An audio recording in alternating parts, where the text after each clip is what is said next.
सवसाहूढं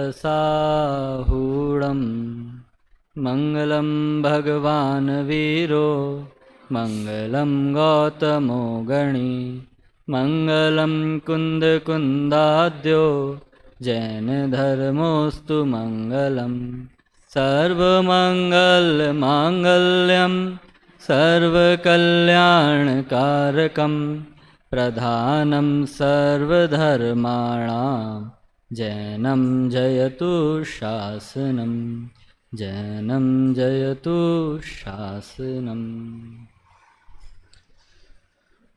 अभी हम सभी नियम सार के आधार से हमारी चर्चाएं चल रही हैं और आज हम नियम का ही स्वरूप जानेंगे।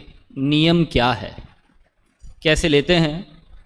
अभी जो नियम सार के आधार से आप नियम की चर्चा पढ़ रहे हैं, सुन रहे हैं, उसमें तो मुख्य रूप से जो पारमार्थिक नियम है उसकी चर्चा हम सुन रहे हैं, पढ़ रहे हैं। जैसे आपने प्रथम दिन की संगोष्ठी में सुना होगा, नियम सार में नियम किसे कहा, तो वहाँ पर नियम कहा था सम्यक दर्शन, सम्यक ज्ञान और सम्यक चारित्र, और सार के रूप में लिया था सम्यक्त्व।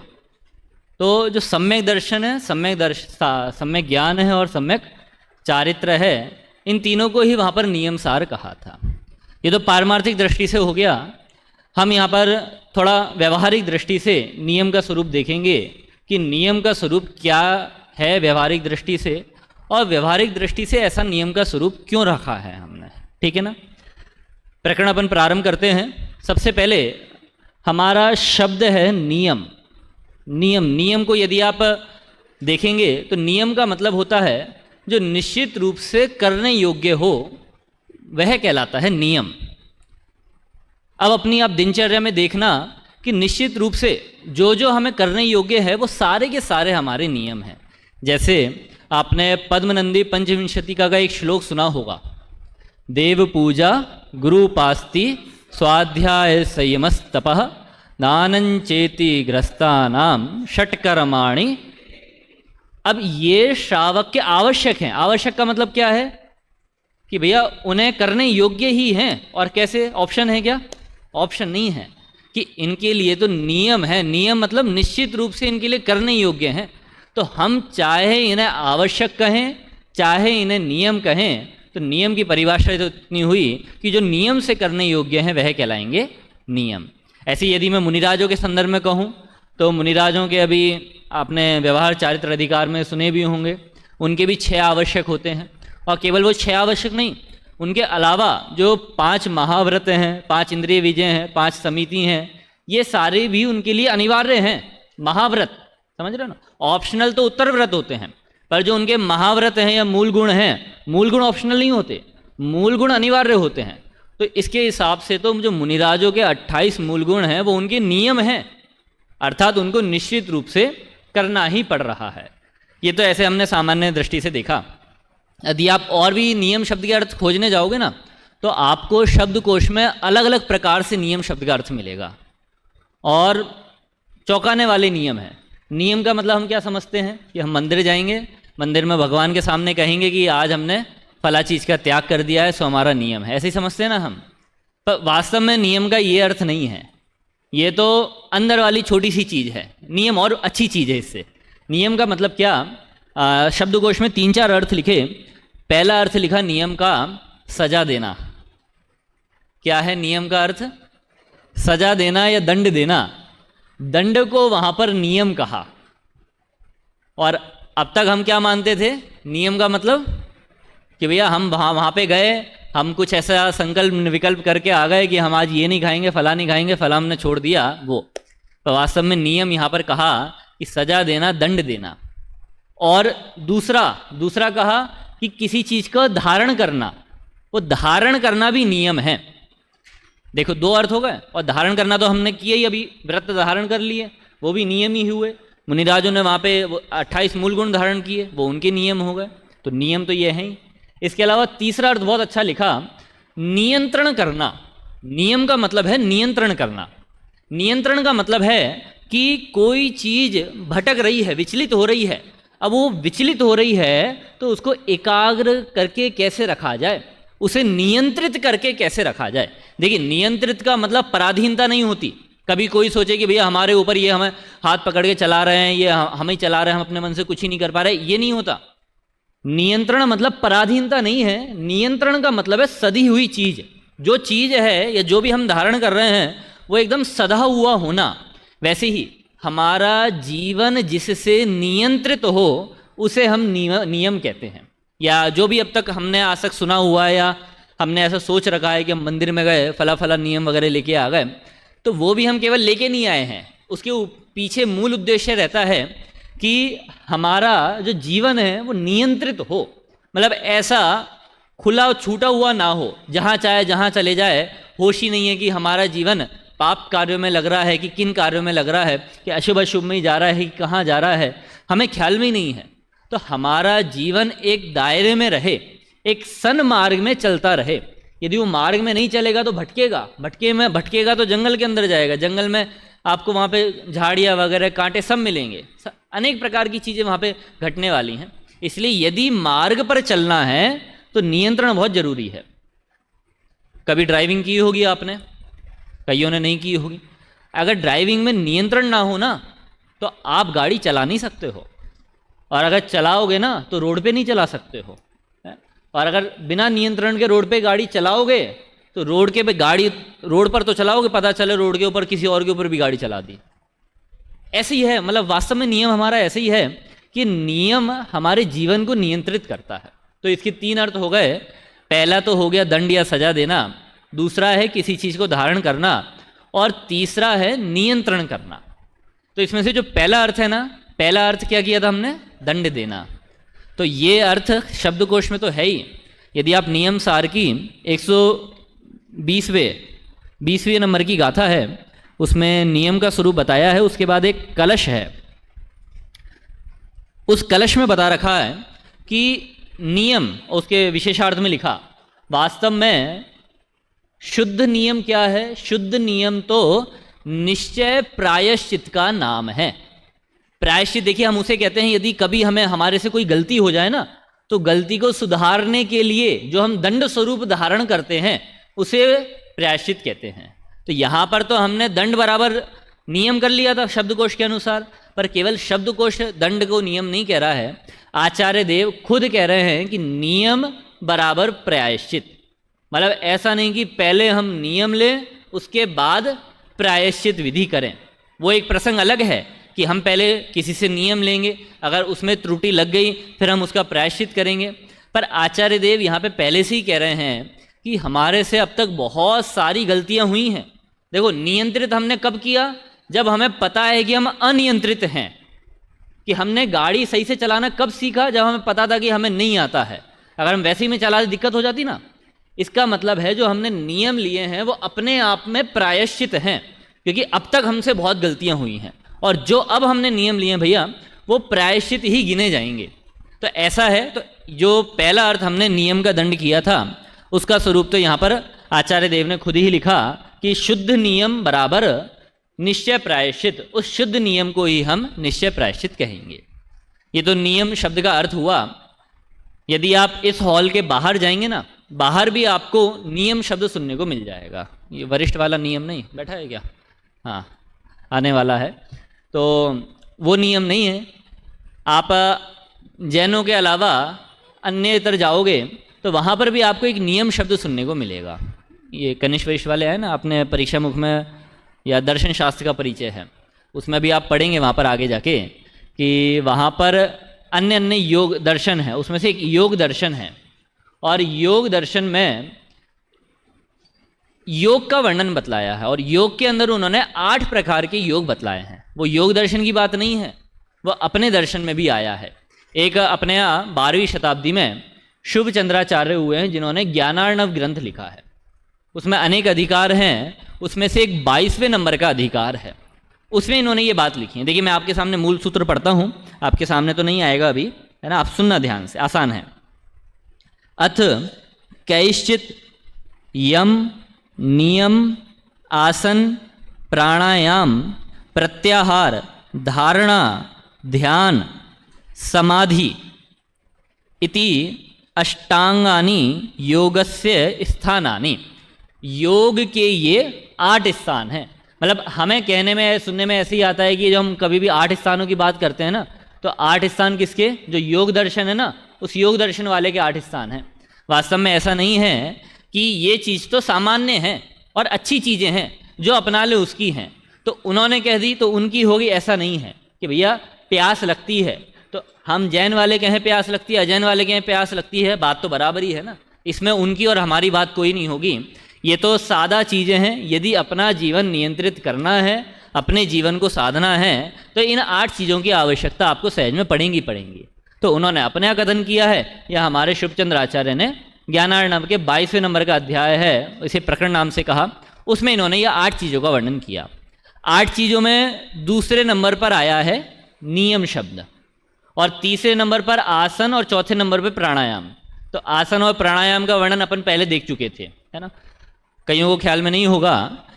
तो आज हम नियम का वर्णन देखेंगे। ये नियम क्या है, नियम कैसा है। करते हैं प्रारंभ हम। नियम क्या चीज़ है, हम इसमें क्या कैसे कर सकते हैं। यहाँ की परिभाषा पढ़ता हूँ। आचार्य देव ने जो 120 नंबर की गाथा में लिखा है,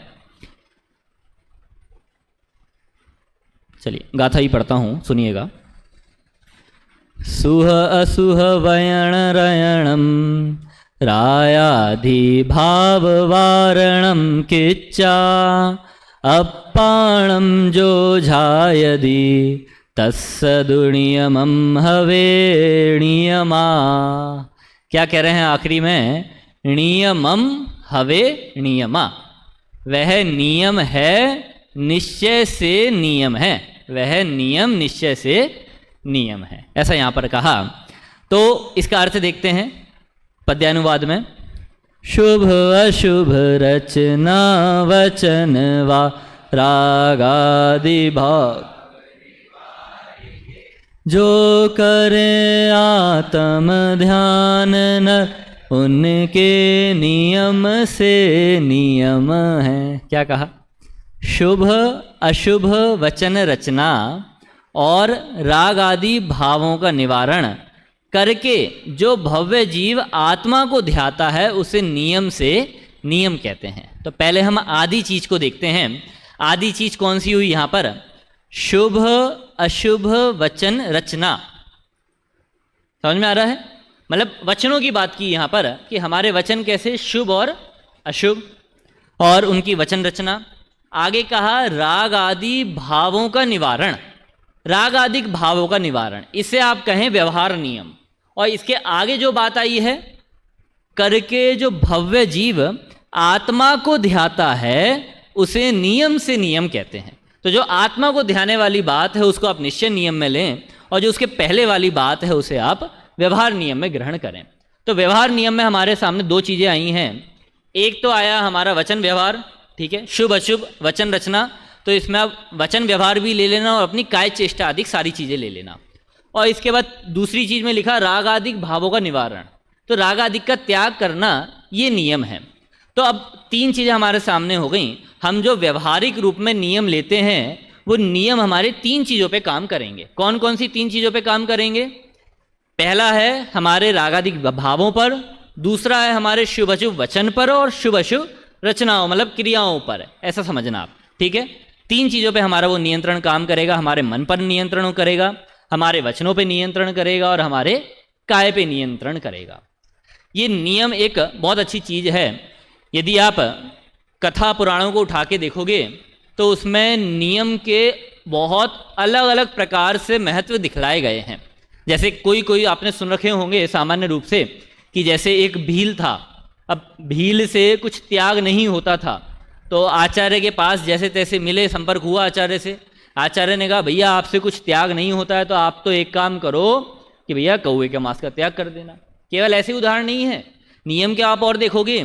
ऐसे ही एक जंगल में एक मुनिराज बैठे थे, उनसे कोई ऐसा एक जंगल में घूमने वाला वनवासी प्राणी मिला, और वो मध्य मांस सबका सेवन करते ही करते थे। अब मुनिराज से मिले तो पहले एक अंदर से अहोभाव होता था। कोई ऐसे सत्पुरुष होते थे ना, तो उनके प्रति एक अहोभाव होता था, अरे भैया अहोभाव, हमें सत्पुरुष के दर्शन हो गए हैं। तो वो उनसे उनके पास जाते थे, उनसे कहते थे कि भैया हम आपके पास आए हैं तो कुछ हमें दीजिए। अब आचार्य ने कहा इन्हें क्या दें कि भैया पढ़ना लिखना इनको आता नहीं है, और यदि हम सदाचार की बात करें तो सदाचार भी इनके जीवन में देखने में आता नहीं है, इनको क्या कहें क्या करें। तो आचार्य ने पहले उनसे खुद पूछा कि आप बताइए कि आपके यहाँ क्या कैसे चलता है, क्या कैसे होता है। तो उसने कहा कि मेरा तो ऐसा ऐसा है, मेरा तो मध्य मास मधु सब कुछ चलता है और मैं उसको छोड़ भी नहीं सकता हूँ, और मेरा तो दैनिक व्यवहार इसी से चलता है। अगर मैं ये ना करूँ तो मैं काम नहीं कर पाऊँ अपना, या मैं आगे बढ़ नहीं पाऊँ। आचार्य देव ने क्या कहा, आप ज़्यादा कुछ नहीं करो, आप एक काम करना कि जब भी आप छोड़ सकते नहीं हो और हम ज़बरदस्ती तो क्या कराएं, और ज़बरदस्ती का अपना प्रारूप है भी नहीं, तो कहा कि भैया 2 पेड़ हैं, अगर कभी आप ऐसे बैठो तो आप क्या करना है कि एक पेड़ पे एक सामग्री रखना, दूसरे पेड़ पे दूसरी सामग्री रखना, बस एक साथ दोनों का सेवन नहीं करना। क्या कहा, एक साथ दोनों का सेवन नहीं करना। तो जब वो एक पेड़ पे जाता तो एक ही चीज़ का सेवन करता, उतने समय में उसका दूसरी चीज़ का त्याग होता। यहाँ से दूसरे पेड़ पे पहुँचा तो अब उसका पहली वाली चीज़ का त्याग हो जाता। अब ऐसे वो एक एक चीज़ उसको खाना है तो यहाँ से वहाँ जाना पड़ा। अब जब वो बीच में आता था तो बीच में ना वो इस पेड़ पर है ना उस पेड़ पर है, किसी पेड़ पर नहीं है। तो जब वो बीच में उसकी दोनों चीज़ों का त्याग है, तो अब ऐसे ही हुआ कि भैया उसने एक इस पेड़ पे रखा एक इस पेड़ पे रखा, वो आ रहा जा रहा था और बीच में दोनों पेड़ों के बीच में कुछ ऐसी घटना घटी कि भैया वो वहाँ से हिल नहीं पा रहा था। अब क्या करें भैया, शरीर की आवश्यकता मांग रही थी। लोग बाग आए, उसे कहा कि भैया ये खाओ, कह रहे नहीं मेरा नियम था। किसने नियम दिलाया था, मुनिराज ने। मुनिराज ने नियम दिलाया था, बीच में त्याग था और उसकी मनोभावना पूरी थी। ऐसा नहीं है नियम पालने के लिए कर रहे हैं, नियम नियम होता है, तो उन्होंने वहाँ से वैसा नियम पाला। तो इससे आप तीनों चीज़ें देख सकते हैं। उनका जो मन था, देखो कषाय अनेक प्रकार की हैं, लोक प्रमाण असंख्यात प्रकार के कषाय भाव होते हैं। इसलिए हम कहेंगे अरे मुनिराज ने एक पेड़ पे भक्षण करने की बात कैसे कही। सारे जीव हैं यहाँ पर, अपन जितने बैठे हैं ना, सबके कषाय परिणाम अभी अलग अलग हो रहे हैं। और अभी नहीं, अभी 1 मिनट पहले अलग हैं, उसके जस्ट अगले सेकंड बाद आप सबके अलग अलग हैं। ऐसे अलग अलग की ऐसा परिणाम आपके बीच में से किसी दूसरे को नहीं हुआ होगा। मतलब इतनी प्रकार की रेंज है। तो वैसे ही आप यहाँ पर समझना कि जो जीव था उसने जब वो बीच में आया उसने त्याग कर दिया। उसके उस समय जो विकल्प थे ना, विकल्पों में ऐसी उसकी भावना भी नहीं आई कि काश मैं उस पेड़ पे पहुंच जाता, काश मैं इस वाले पेड़ पर होता तो थोड़ा बहुत तो सेवन कर लेता। मतलब उनके जो राग आदि भावों का निवारण हुआ है। मैं अभी केवल व्यवहार की बात कर रहा हूँ, निश्चय वाली बात अपन आएंगे उस पर धीरे धीरे। ऐसे ही जब वो एक पेड़ पर था तब मन से उसने सामने वाले पेड़ पर जो सामग्री रखी है उसका त्याग किया। ऐसे जब सामने वाले पेड़ पर आया तो इस वाले पेड़ पर आके उसने अपने मनोयोग से उस वस्तु का त्याग किया है। तो उसको अंदर से संक्लेश परिणाम नहीं हो रहे हैं। उसने कहा कि भैया इतना कुछ दिया है उसका तो हम पालन करें। तो इसके कारण फिर वो स्वर्ग गए। कितने से, अब ऐसा क्यों हुआ, स्वर्ग क्यों गए? क्यों, हो सकता है पहले आयु नहीं बंदी हो, आयु अभी बंदी हो, और जब आयु बंदी थी उस समय उनके परिणाम बहुत कोमल थे। मतलब कोमल का मतलब समझें आप, रागादिक भाव की हीनता। सबके स्तर के अनुसार रागादिक भाव होते हैं। जैसे हम सब कहें ना, हम सब अलग अलग बैठे हैं। हो सकता है कि कोई बहुत पढ़ता है, हो सकता है कि कोई ज़्यादा नहीं पढ़ पाता है, हो सकता है कोई खेलता बहुत है, हो सकता है कोई कम खेलता है। तो सबको अपने स्तर से अपने रागादिक भावों को देखना चाहिए। हम क्या करते हैं, हम अपने रागादिक भाव दूसरे के स्तर से देखते हैं कि भैया हमारे रागादिक भाव कैसे होने चाहिए, इन जैसे होने चाहिए। इन जैसे क्यों होने चाहिए? भैया ये अच्छे हैं, किसी के सामने आते तो इनकी तारीफ होती है, सब इनकी वाहवाही करते हैं। तो ये एकदम गलत चीज़ है। मतलब मैं ये नियम के ही प्रकरण में बता रहा हूँ कि हम ये जो भावना करते हैं या संकल्प विकल्प करते हैं, ये हमारे एकदम गलत हैं। हम दूसरे से तौलते हैं कि हमारे परिणाम, हमारे रागादि परिणाम इन जैसे हों, कि हम पढ़ाई कैसे करें, इन जैसी करें, हमें उपयोग कैसा लगाना है, इन जैसा लगाना है। आप कभी जिंदगी में कर ही नहीं पाओगे सम्यक। समझ में आ रहा है? तो इसलिए कभी दूसरों से अपनी तुलना करना ही नहीं। फिर क्या करें, फिर जैसे वैसे बने रहें क्या? नहीं, आप अपना निरीक्षण अपने में करें। आप अपने रागादिक परिणाम देखें। अपने रागादिक परिणाम देखने का मतलब है कि मान लीजिए कि अभी जैसे यहाँ कनिष्ठ वाले आए ना, तो आप में से बहुत सारे बच्चे ऐसे होंगे जिन्होंने आज तक यहाँ पे आने से पहले, स्मारक में आने से पहले जिनवाणी 10 मिनट से ज़्यादा सुनी नहीं होगी। 10 भी मैंने कई ज़्यादा बोल दिया। कुछ तो ऐसे होंगे जिन्होंने 1 मिनट भी जिनवाणी नहीं सुनी होगी। सही कह रहा हूँ, गलत कह रहा हूँ? अब वो यहाँ पर आए, थोड़े उनके परिणाम कोमल थे। अब उन्होंने देखा भैया फाइनल वालों में आयुष भैया बैठे हैं वहाँ पर, है? हमें तो इन जैसा बनना है, इन जैसी पढ़ाई करनी है कि भैया सुबह से लेके शाम तक व्यवस्था भी देख रहे हैं और पढ़ भी रहे हैं, हमें इन जैसा बनना है। अब दोनों में अंतर देख रहे हो आप? वो कैसे हैं, उन्होंने 5 साल मेहनत की है, और हम कैसे हैं कि हम अभी आए हैं और परिणाम कैसे कर रहे हैं, पूरे 12 घंटे रखने के। और जब प्रवचन सुनने बैठते हैं तो 1 मिनट हमारा उपयोग लगता नहीं है। तो ये हम गलत काम कर रहे हैं। फिर क्या करना? तो हम इनको किसी को आदर्श नहीं बनाएं क्या? वो सारी चीज़ें अभी अलग हैं। अभी हमें अपने अनुसार देखना है कि अब आपने खुद अनुभव किया होगा कि जब आप यहाँ पे पहले दिन आके बैठे थे, आपने सुना होगा सुबह 6 बजे से प्रवचन है, फिर 8 बजे से क्लास है, 9 बजे से एक और प्रवचन है, फिर स्कूल जाना है, फिर शाम को आए ट्यूशन, 2 ट्यूशन लगेंगे आपके संस्कृत और इंग्लिश के, और फिर उसके बाद एक धार्मिक क्लास होगी। मतलब आपने सोच के क्या संकल्पना की होगी वो आप जानते हो। और उस दिन से आज के दिन में आप अंतर देखें तो आपको अंतर कहीं ना कहीं दिखाई दे रहा होगा। जब आप पहले दिन बैठे तो हो सकता है कि पहले प्रवचन में आपका उपयोग नहीं लगा हो, पर आज के समय में आपका उपयोग हो सकता है 4-5 घंटे लग रहा हो सकता है और ज़्यादा लग रहा हो, पर अभी भी आपका 4-5 घंटे है और जो फाइनल वाले हैं उनका 8-10 घंटे है, ज़्यादा है। क्यों हो रहा है ऐसा? ये सबके कषाय परिणाम अलग अलग हैं। तो हमको क्या करना है, हमें अपने कषाय परिणाम देखना है। कि कैसे कषाय परिणाम देखना? कि अभी हमारा उपयोग बिल्कुल भी नहीं लग रहा है। यदि आप दूसरे को आदर्श बनाओगे तो आप अंदर से आकुलित जलते रहोगे, अरे मैं वैसा नहीं बन पा रहा हूँ, वैसा नहीं बन पा रहा हूँ, वैसा काम नहीं कर पा रहा। तो हमें जलना नहीं है, हमें तो अपने स्तर से देखना है कि भैया मेरे अंदर अभी बहुत तीव्र कषाय हैं, तो मुझे अपनी कषाय घटानी है। अब जब मैं अपनी कषाय घटाऊंगा, इस कषाय को घटाने के लिए जो आप उपाय करेंगे वो सारे उपाय आपके नियम कहलाएंगे। क्या कहा मैंने? कि अभी जो हमारे अंदर राग आदि परिणाम हो रहे हैं, कषाय हो रही हैं, इन कषाय परिणामों को, रागादिक परिणामों को घटाने के लिए अब आप जो करोगे ना, वो सारी चीज़ें आपकी नियम कहलाएंगी। क्यों नियम कहलाएंगी? नियम का अर्थ हमने शुरुआत में देखा था, नियंत्रण करना। और जब तक हमारे पास रागादिक चीज़ें थीं, कषायें थीं, हमारा जीवन नियंत्रित नहीं था, हमारा जीवन खुला हुआ था, और अब हमें उसे नियंत्रित करना है।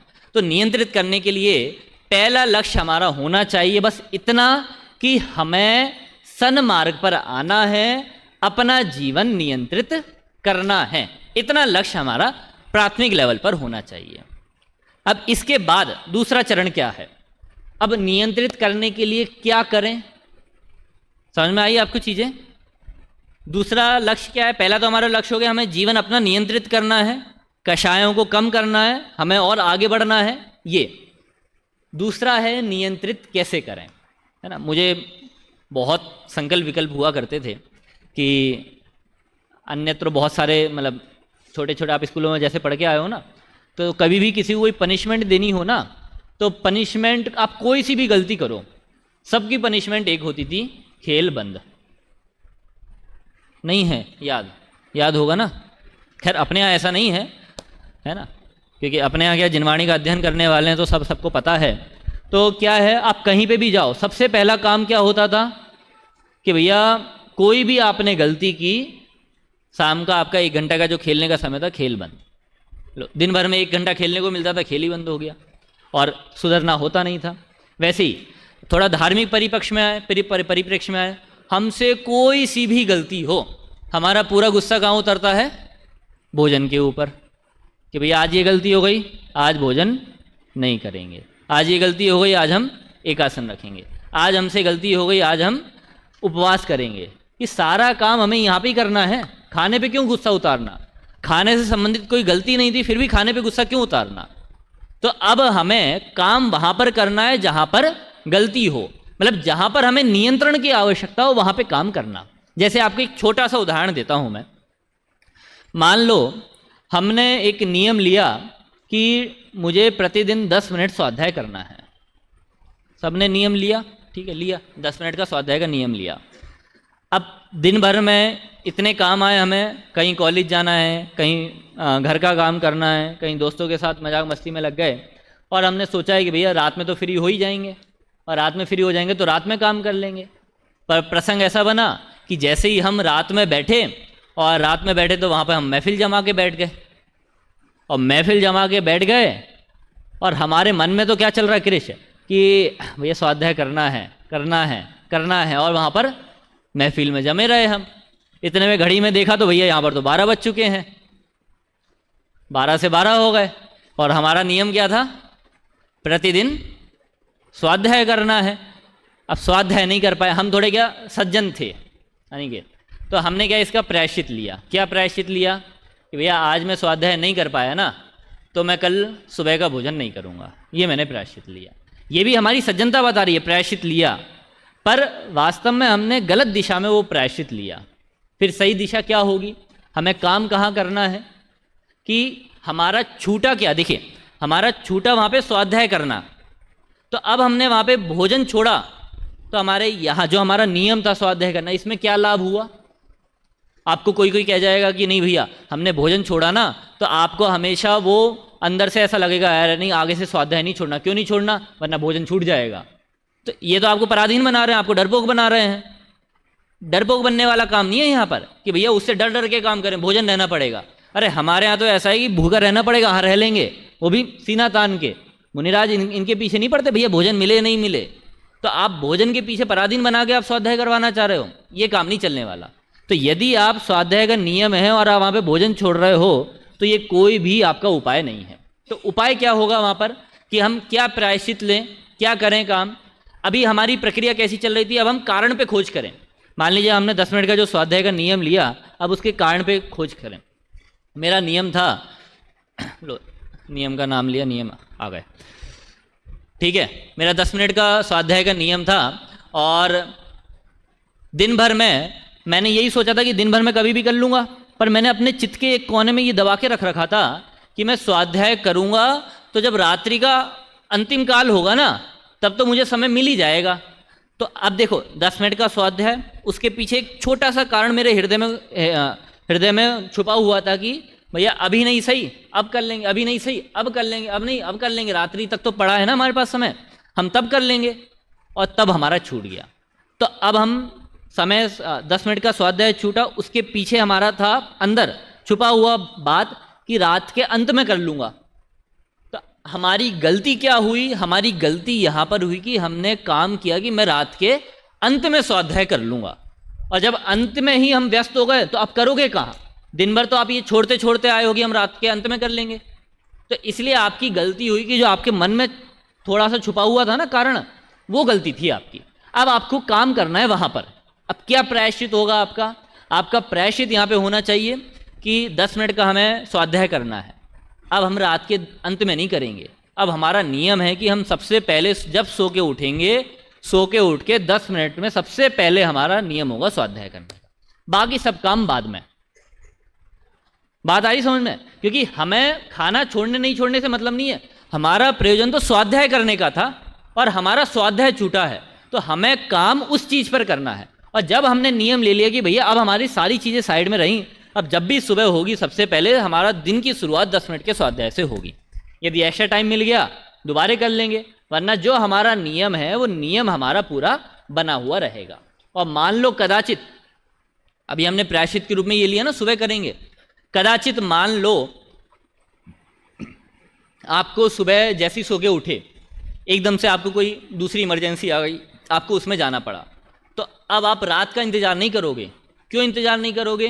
क्योंकि हमारे दिमाग में था ना सुबह सबसे उठ के पहले यही करना है। तो अब जैसे ही इमरजेंसी पूरी होगी आप वैसे ही स्वाध्याय कर लोगे 10 मिनट का। मतलब अब आपका वो चक्कर नहीं पड़ेगा कि हम दिन में स्वाध्याय कर ही नहीं पाए। अब तक हम डिले करते जा रहे थे, नहीं अब कर लेंगे, अभी कोई बात नहीं, महफिल में बैठे हुए हैं तो अब कर लेंगे, नहीं, अभी हमारा प्रायश्चित के रूप में हमने ये लिया था कि सबसे पहले हम स्वाध्याय ही करेंगे। तो ये सारी चीज़ें होती हैं कि हम नियम कैसे ले रहे हैं, उन नियम पर हमें प्रायश्चित कैसे लेना, मतलब नियम के कारणों पे खोज करना हमें प्रायश्चित। जैसे आपको एक दादा उदाहरण सुनाया करते थे, ये एक मुनिराज का संघ है, और मुनिराज के संघ में 2 मुनिराज हैं, और जब मुनिराज उनको कुछ समझा रहे थे तो दोनों मुनिराज थोड़ी सी निद्रा में दिखाई दिए। तो आचार्य देव को ख्याल में आया कि भाई ये निद्रा में दिखाई दिए, इसका मतलब है कि कहीं ना कहीं ये नियंत्रण से टूटे हैं। तब आचार्य देव ने उनसे कारण पूछा कि भैया, एक वृद्ध मुनिराज थे, एक युवा मुनिराज थे, तो उनसे पूछा कि आपको नींद क्यों आई, या उन्होंने पूरा अपनी दिन भर की दिनचर्या बताई। तो उन्होंने बोला कि मैं भोजन करके आया था और अभी आलस के कारण मुझे नींद आ गई। दूसरे एक वयोवृद्ध थे, उन्होंने कहा आज मेरा उपवास है। तो आचार्य स्वयं समझ गए भैया इनका उपवास है और शरीर में इतनी सामर्थ्य नहीं है कि ये अपने शरीर को टिका पाएँ। तो अब आचार्य ने दोनों को अलग अलग प्रायश्चित दिए। जो युवा थे उनको बोला आपको उपवास रखना है, और जो वृद्ध थे उनको बोला आपको आहार लेने जाना है। आप सोचो कितनी विविधताएं हैं। मतलब दो जने सामने हैं, दोनों जने सामने होने के बावजूद गलती एक है, और गलती एक होने के भी बावजूद दोनों को दंड अलग अलग है। दंड मतलब अपने शब्दों में कहें दंड है, और शब्दकोश के अनुसार कहें तो नियम ही है, या दूसरे शब्दों में कहें तो प्रायश्चित है। यही चीज़ें हैं। मतलब दोनों को अलग अलग प्रायश्चित दिया कि एक को बोला आहार करने जाओ और एक को बोला भैया उपवास रखना है। अगर मान लो ये परिस्थिति हमारे साथ बनती तो हमारे मन में क्या विकल्प चलते कि भैया आपसे कोई त्रुटि हुई है, वही त्रुटि किसी दूसरे से हुई, और दोनों को सामने खड़ा किया और दोनों को अलग अलग दंड मिला, और उस समय हमारे मन में क्या चलेगा विकल्प? भेदभाव हो रहा है, यही चलता है ना विकल्प। इसका मतलब आप समझना कि हमारी दृष्टि केवल अभी ऊपरी ऊपरी है, ऊपर देखने वाली है। क्योंकि जो गुरुजन होते हैं ना, गुरुजनों को अभ्यास बहुत होता है, उनके अभ्यास की हम कल्पना नहीं कर सकते। अभ्यास होता है, अनुभव होता है, सारी चीज़ें होती हैं। तो वो केवल एक मिनट सामने वाली चीज़ दिखने से काम नहीं करते हैं, वो उसके पहलू तक पहुँचते हैं। पहलू पर पहुँचने के बाद किस चीज़ पे क्या काम करना है वो काम करते हैं। जैसे अपन ये नियम वगैरह लेते हैं ना, कई पूछते हैं कि भैया हमारा नियम टूट गया या ऐसा हो गया वैसा हो गया तो क्या करें।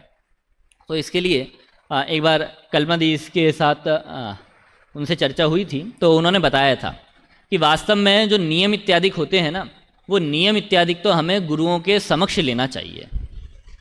मेरे अंदर जिज्ञासा हुई, मैंने पूछा ऐसा क्यों? मैंने कहा मैंने तो और भी नियम ले रखे हैं, पर मैंने अभी ऐसे किसी अलग से किसी गुरु के सामने जाके तो लिए नहीं हैं। तो फिर उन्होंने पूरा स्पष्टीकरण किया। उन्होंने कहा जो नियम होते हैं गुरुओं के सामने क्यों लेना? क्योंकि नियम का उद्देश्य क्या था? नियम का उद्देश्य था कि अपने जीवन को नियंत्रित करना। अगर हमारा जीवन अपने आप या स्वयं से वैसे ही नियंत्रित होता तो हमें इन सब चीज़ की आवश्यकता ही नहीं पड़ती। हम अनियंत्रित थे और हमारे ऊपर ही काबू नहीं चल रहा है। हमें किन्हीं गुरुओं की आवश्यकता है, और जब गुरु होंगे उनके सानिध्य में रहेंगे तो हम नियंत्रित रहेंगे। तो नियंत्रण में रहने का काम ही नियम में किया है। अब मान लो हमने किसी गुरु से नियम लिया नहीं है और हमने अपने मन मर्जी से नियम ले लिया, चाहे वो मंदिर में जाके नियम ले लिया हो। अब जब वहाँ पर नियम ले लिया जाके, और कदाचित हमारा ऐसा नियम था कि हर रोज़ सुबह उठ के प्रक्षाल करने का नियम था, और हम प्रक्षाल नहीं कर पाए, एक दिन तो चल जाता है। किसी से हमने कही नहीं ना बात, तो क्या हो गया? चल जाता। मतलब यदि हमारे ऊपर किसी का हाथ नहीं रहता ना, तो हम स्वच्छंद प्रवृत्ति पे चले जाते हैं। ये मनोविकार है मानव जाति का। मतलब इसमें किसी दूसरे का कोई दोष नहीं है, मानव जाति में ये होते ही ऐसा है। इसलिए भगवती आराधना में आप पढ़ो तो वहाँ पर कितने प्रकरणों में आचार्य ने लिखा कि आचार्य जो अन्य श्रमण जन होते हैं उनकी एक एक क्रियाओं का निरीक्षण करते हैं। निरीक्षण करते मतलब देखने नहीं जाते, कि जो साधु जन होते हैं वो स्वयं उनसे आके कहते हैं, उन पर विचार विमर्श करके उनको सब प्रायश्चित विधि से करते हैं काम। जब वो साधु जो पूरे स्वयं में संयमित हैं, नियमित हैं, उनको आचार्य की जरूरत पड़ रही है, तो हमें तो अपना जीवन देखने की जरूरत है कि हमारा जीवन अभी किस स्तर पर है, कहाँ खड़ा हुआ है, और हम सीना तान के कह रहे हैं कि हमें किसी की आवश्यकता नहीं है। इस जगत में ऐसा नहीं चलने वाला है अभी, कि अभी हमारे मनोविकार इतने हैं कि यदि हम उनको स्वयं से नियंत्रित करने जाएं तो अकेले में नियंत्रण करना असंभव तो नहीं कहूँगा मैं, पर बहुत कठिन है। इसलिए हमें कोई ऐसे गुरु का हाथ चाहिए जो गुरु हमें बता सके कि आप ऐसा करो वैसा करो। अब हम गुरु के पास गए नियम लेने। अब गुरुओं को सारी परिस्थिति पता है कि जैसे मान लो हमने किसी से पूछा नहीं ना, हमने ऐसी देखा देखी नियम ले लिए कि भैया ये भी बिना मंदिर के भोजन करते हैं, तो हम भी नियम ले लेते बिना मंदिर के भोजन नहीं करेंगे, है ना।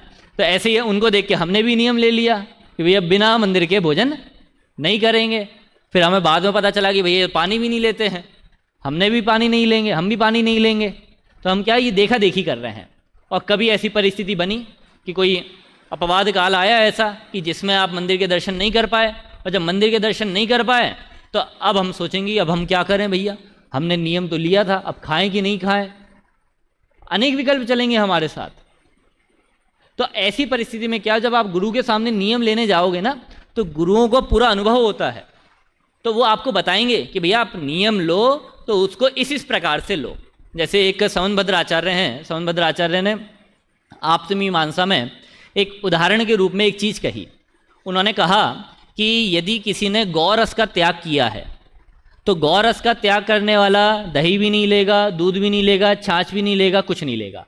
पर जिसने दही का त्याग किया है वो केवल दही नहीं लेगा, वो दूध वगैरह ले सकता है, क्योंकि अब वहाँ पे वो चीज़ें अलग अलग हो गई हैं। अब मान लो हमें कुछ पता नहीं था, अब हमें त्याग करना था दही का और हमने त्याग कर दिया गौरस का, और हम कह रहे हैं हम दूध ले लेंगे। या हमें बाद में पता चला कि भैया गौरस में तो तीनों ही चीज़ें आ जाएंगी और दूध हम छोड़ नहीं सकते हैं, तो वहाँ पे समस्या आ जाएगी। तो ये बहुत सारी चीज़ें हैं, इसलिए जो नियम होते हैं वो गुरुओं के समक्ष ही लिए जाते हैं, गुरुओं के अलावा नहीं लेना चाहिए। अब गुरु के अलावा ले लें तो क्या करें, तो उसमें हमारी ईमानदारी प्रमुख होनी चाहिए। यदि हम किसी को बताएं तो वो नियंत्रण में रहते हैं तो अच्छा रहता है, और कदाचित मान लो हम बता नहीं पाए हैं तो हमें स्वयं ईमानदार बना रहना चाहिए। यदि हम स्वयं ईमानदार होंगे तो अपने आप नियंत्रित रहेंगे, हमारा जीवन अपने आप नियंत्रण में रहेगा। ठीक है, उसको ही अपन अच्छे शब्दों में कहते हैं अनुशासन में रहना, ठीक है ना। तो नियंत्रण वही है। जैसे एक आध उदाहरण और देता हूँ आपको कि अभी जैसे आप प्रथम वर्ष कक्षा है ना, तो इन्होंने बहुत अच्छा काम किया कि जब भी क्लास होती है ना पूरी, तो ये हर रोज़ का एक एक नियम लेते हैं और फिर अगले दिन कहते हैं कि हमारा पूरा हुआ कि नहीं हुआ। इससे क्या हुआ, एक विद्यार्थी ने आके कहा कि भैया मैं हर रोज़ एक लेख लिखने का सोचता था, अब लेख लिखने का सोचता था, मैं लिख नहीं पाता था और ना टॉपिक वगैरह पूछ पाता था। नाम भूल रहा हूँ, कौन था, शाश्वत था शायद से, हाँ शाश्वत था। तो ये कह रहे मैं नियम ले लिया, मैं लिख नहीं पाता था, पर आज मैंने नियम ले लिया ना, तो आज अब वो जब क्लास जब से छूटी वो यही देख रहा है कि कब भैया ये वाले भैया मिले, इनसे मैं पूछूं कि किस विषय पे नियम लेख लिखूं, किस विषय पे लेख लिखूं, किस विषय पे लेख लिखूं। और आखिरी में जाते जाते 3-4 से चर्चा करके आखिरी में उन्होंने डिसाइड कर ही लिया। मतलब मैं आपको कह रहा हूँ कि जो सामान्य चीज़ हम अपने आप नियंत्रित नहीं कर पाते हैं, ये नियम हमें नियंत्रण करने का काम करता है। ठीक है, आखिरी 5 मिनट हैं, निष्कर्ष पे आता हूँ मैं। निष्कर्ष ये है कि हमें कई बार ऐसा लगता है कि ये जो नियम है ना, नियम हमें बंधन में डाल रहे हैं कि भैया नियम लिया हमने कि हम फला फला काम नहीं करेंगे तो हम बंध नहीं गए। वास्तव में नियम हमें बंधन में नहीं डालते हैं, क्योंकि हमें बंधन इसलिए लगता है क्योंकि हम उन्हें अपनी गलती को मिटाने के लिए नहीं करते हैं, हम केवल परंपरा को पालन करने के लिए करते हैं। भैया अष्टमी चतुर्दशी को एक आसन रखना है, तो यदि आप ये सोच के कर रहे हो भैया मम्मी ने भी एक आसन रखा था तो हम भी एक आसन कर रहे हैं, तो आपको निश्चित रूप से बंधन लगेगा कि भैया सामने वाले ने 10 मिनट का स्वाध्याय का नियम लिया तो हम भी 10 मिनट का स्वाध्याय का नियम ले लें, तो आपको बंधन लगेगा। यदि सामने वाले ने एक लेख लिखने का नियम लिया, हम भी उसको देख के नियम ले लें कि भैया इसने लिया तो हम भी ले लें, तो आपको बंधन लगेगा। नियम ऐसे नहीं लिए जाते हैं, नियम अपने अनुसार लिए जाएंगे। हमें नियम में किसी दूसरे को देखना ही नहीं है, केवल अपने मनोविकार देखना है कि हमारे रागादिक भाव जिस प्रकार से दूर हो वैसे नियम लेना। और नियम में हमें कभी भी दिखाई देने को दिखता है तो हम केवल पर पदार्थों को देखते हैं कि आज मैं क्या नियम लूँगा, चटाई पे सोऊंगा।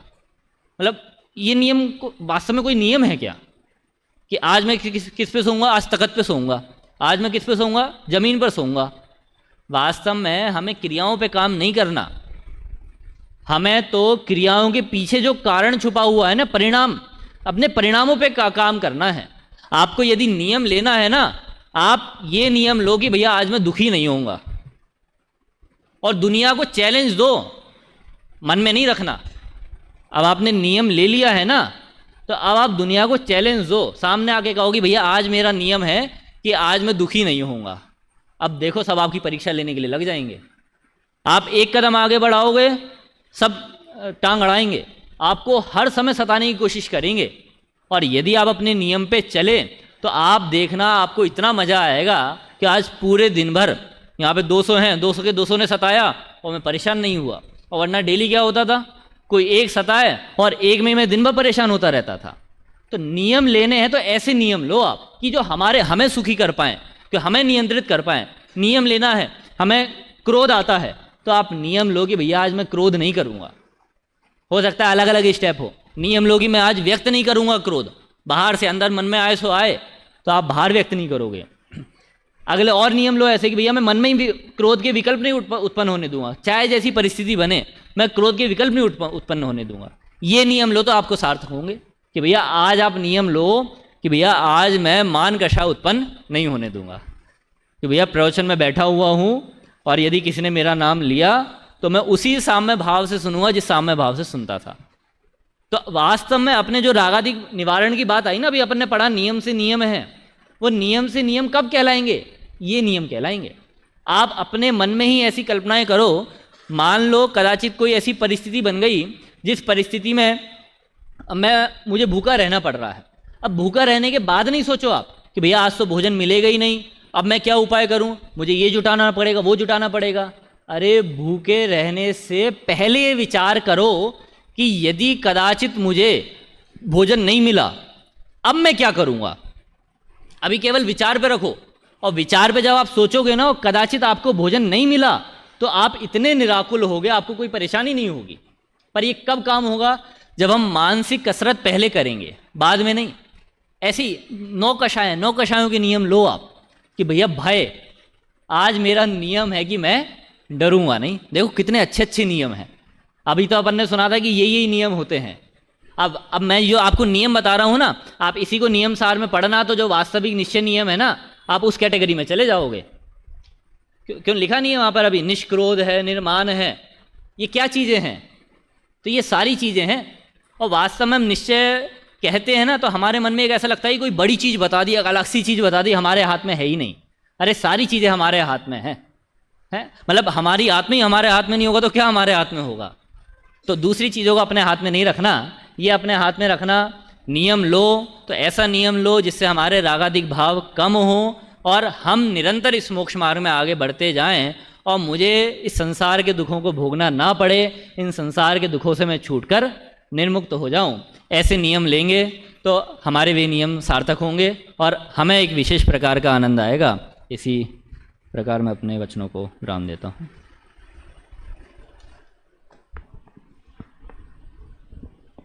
हेलो।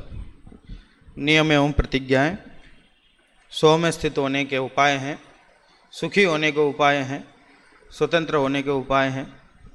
उसमें दुख तकलीफ का कोई काम नहीं है।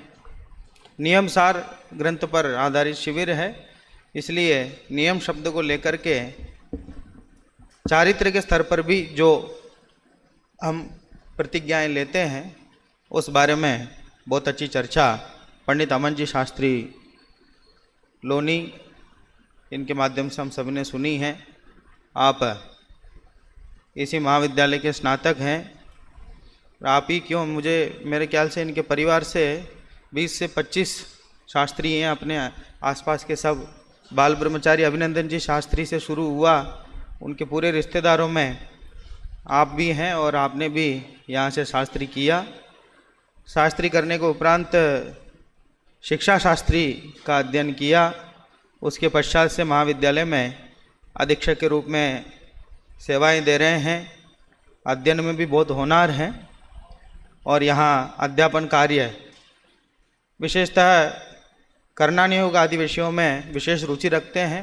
2 पुस्तकों का लेखन भी किया है, समवसरण रचना वर्णन और निदान विषय पर, और यहाँ गुणस्थान विषय का अध्यापन कराते हैं।